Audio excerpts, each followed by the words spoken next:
प्यारे बच्चों, हम लोग क्लास 12th का इकोनॉमिक्स आज पढ़ेंगे।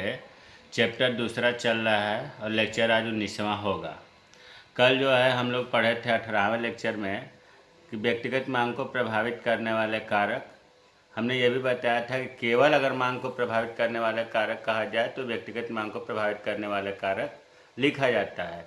आज हम लोग पढ़ेंगे बाजार मांग को प्रभावित करने वाले कारक, क्योंकि मांग दो प्रकार का होता है, व्यक्तिगत मांग और बाजार मांग। तो आते हैं आज जो है बाजार मांग को प्रभावित करने वाले कारक या तत्व। कारक भी पूछ सकता है, तत्व भी पूछ सकता है। देखो बच्चों, जो व्यक्तिगत मांग में 4 बताया गया था, पहला वस्तु की अपनी कीमत, दूसरा संबंधित वस्तु की कीमत, उपभोक्ता की आय, चौथा उपभोक्ता की रुचि तथा फैशन। वो व्यक्तिगत को प्रभावित करने वाले जो 4 थे वो इसमें हैं, और बाकी हमने 4 इसमें बाजार मांग में बढ़ गया। तो उस 4 को ध्यान रखना है कि इसमें भी वो 4 पॉइंट आते हैं, लेकिन जो नीचे के अगले 5वां, 6ठा, 7वां, 8वां जो है वो व्यक्तिगत मांग में नहीं लिखा जाएगा, जबकि ऊपर के 4 व्यक्तिगत मांग को प्रभावित करने वाले कारक में और बाजार मांग को प्रभावित करने वाले कारक में लिखा जाएगा। अब उसमें जैसे पहला हमने बताया था कि वस्तु की अपनी कीमत, वस्तु की कीमत, अब उसमें इसको लिखवाए भी हैं, लेकिन यहाँ बता दूं कि जब वस्तु की कीमत में वृद्धि होती है, एरो ऊपर की तरफ है तो वृद्धि, तो मांग में कमी होती है, और अगर कीमत में कमी होती है तो मांग में वृद्धि होती है। विपरीत संबंध होता है, ये बताया जा चुका है। दूसरा है संबंधित वस्तु की कीमत। संबंधित वस्तु का मतलब हुआ कि इसमें 2 वस्तुओं का आपस में संबंध देखा जाएगा। 2 तरह की होती हैं इस प्रकार की वस्तुएं, स्थानापन्न वस्तुएं, पूरक वस्तुएं।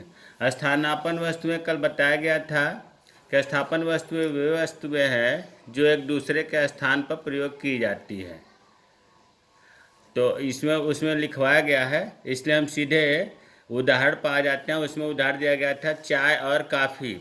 हमने ये बताया था कि चाय की कीमत में वृद्धि हो गई तो क्या होता है कि काफ़ी की मांग में वृद्धि हो गई, और अगर चाय की कीमत में कमी हो गई तो काफ़ी की मांग में कमी हो गई। देखो दोनों एक तरफ का चल रहा है, इसमें वृद्धि हो रही है तो इसमें भी वृद्धि, इसमें कमी है तो इसमें कमी। तो इसको हम कहते हैं प्रत्यक्ष संबंध। प्रत्यक्ष संबंध क्यों होता है ये कल बताया जा चुका है कि चाय कीमत, जब चाय की कीमत बढ़ गई और काफ़ी की नहीं बढ़ी है तो लोग ये सोचेंगे कि जब हमें अधिक ही देना है तो क्यों ना हम काफ़ी पिए, क्योंकि चाय से श्रेष्ठ काफ़ी माना जाता है। तो वही चीज़ है कि चाय की कीमत बढ़ने पर ऑटोमेटिक काफ़ी की मांग बढ़ गई। स्थानापन्न वस्तुएं चाय की काफ़ी है। अब आते हैं पूरक वस्तुएं। पूरक वस्तुओं का कल क्या बताया गया था? पूरक वस्तुएं वे वस्तुएं हैं जिनका उपयोग एक साथ किया जाता है। एक के बिना दूसरे, एक वस्तु अगर ना रहे तो दूसरे की वैल्यू समाप्त हो जाती है। जैसे कल बताया गया था कार एवं पेट्रोल, सुई, धागा, पेन, स्याही।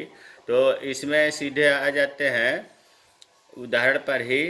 अगर पेट्रोल की कीमत बढ़ गई तो क्या होगा? कार की मांग, पेट्रोल की कीमत अगर बढ़ गई तो कार की मांग घट जाएगी, स्वाभाविक है। और अगर पेट्रोल की कीमत घट गई तो कार की मांग बढ़ जाएगी। तो इसमें देखो, एक बढ़ रहा है तो दूसरा घट रहा है, एक घट रहा है तो दूसरा बढ़ रहा है, तो इसमें विपरीत संबंध है। ये व्यक्तिगत मांग को प्रभावित करने वाले कारक में पढ़ाया जा चुका है, इसलिए यहाँ थोड़ा सा जल्दी जल्दी कर रहा हूँ। उपभोक्ता की आय, उसमें यह बताया गया था कि उपभोक्ता की आय जब बढ़ती है तो मांग बढ़ जाती है, और जैसे जैसे उपभोक्ता की आय कम होती है मांग घटती जाती है। लेकिन ये सामान्य वस्तुओं में होता है ऐसा। वस्तुएं हमने उसमें बताया था कि सामान्य वस्तु में और घटिया वस्तु में। घटिया वस्तुओं का मतलब निम्न कोटि की। अब देखो, सामान्य वस्तुओं में अगर आय में वृद्धि होती है तो मांग में वृद्धि होगी, और अगर आय में कमी होती है तो मांग में कमी होगी। एक बढ़ रहा है तो दूसरा भी बढ़ रहा है, इसका मतलब कि इसमें प्रत्यक्ष संबंध है। घटिया वस्तुओं में ये चीज़ नहीं होता है। आय जब बढ़ती है उपभोक्ता की तो मांग कम हो जाती है। अगर आय घटती है उपभोक्ता की तो मांग बढ़ जाती है। एक बढ़ रहा है दूसरा घट रहा है तो विपरीत संबंध है। तो इसके उल्लेख में आपको इसी का उल्लेख करना है, लेकिन ये दिमाग में बात होनी चाहिए कि समान वस्तुओं में ही ऐसा होता है कि आय बढ़ने पर मांग बढ़ती है, आय घटने पर मांग घटती है। घटिया वस्तुओं में ऐसा नहीं होता है, ये कल बताया जा चुका है विस्तृत। अब उपभोक्ता के रुचि तथा फैशन में, उपभोक्ता के रुचि और फैशन में भी कल हमने बताया था कि अगर रुचि बदल जाती है, जैसे मान लीजिए कि ब्लैक एंड वाइट टीवी है और इसमें रुचि कम हो गई तो कलर टीवी की मांग बढ़ गई। रुचि परिवर्तन होने पर मांग कम हो जाती है और जिस पर रुचि बढ़ती है उसकी मांग बढ़ जाती है। ये भी कल बताया जा चुका था। 4 बहुत ही महत्वपूर्ण है व्यक्तिगत मांग को प्रभावित करने वाले कारक। अब देखो, जो इसमें नया है, जो बाजार मांग में जुड़ा हुआ है, 4 पॉइंट और है। जनसंख्या में परिवर्तन स्वाभाविक है। जनसंख्या का मतलब यहाँ उपभोक्ता से है। अगर किसी देश में उपभोक्ता ज़्यादा हों, जनसंख्या ज़्यादा होगी तो क्या होगा? वस्तुओं की मांग बढ़ेगी। और किसी कारण से जनसंख्या में कमी हो जाए तो वस्तुओं की मांग घटेगी, तो बाजार मांग प्रभावित होता है इससे भी।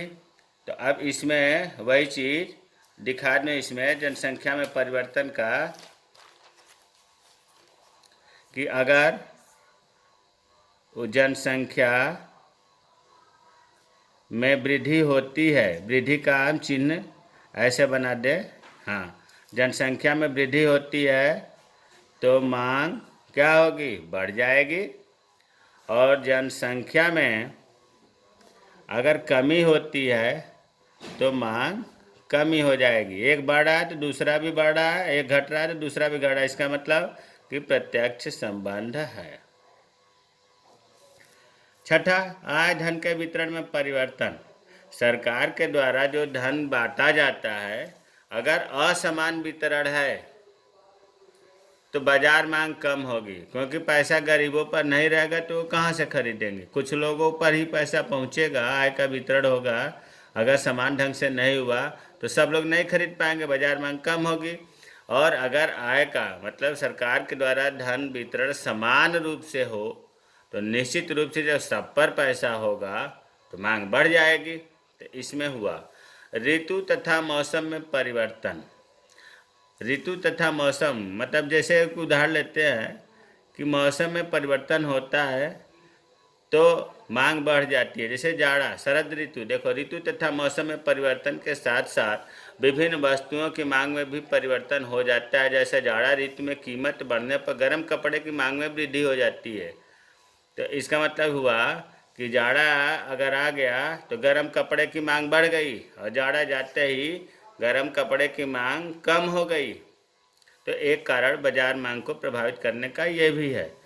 लास्ट है व्यापार तथा दशाओं में परिवर्तन।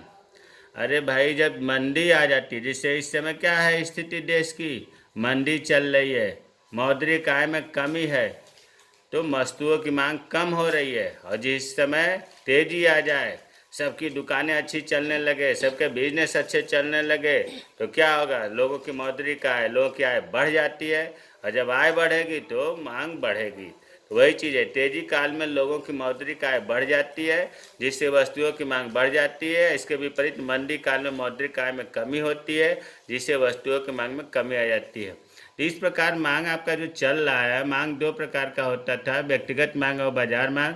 व्यक्तिगत मांग को प्रभावित करने वाले में 4 कारक थे, बाजार मांग को प्रभावित करने वाले में 8 कारक हैं। ये इम्तहान के दृष्टि से बहुत महत्वपूर्ण है। जय हिंद, जय भारत।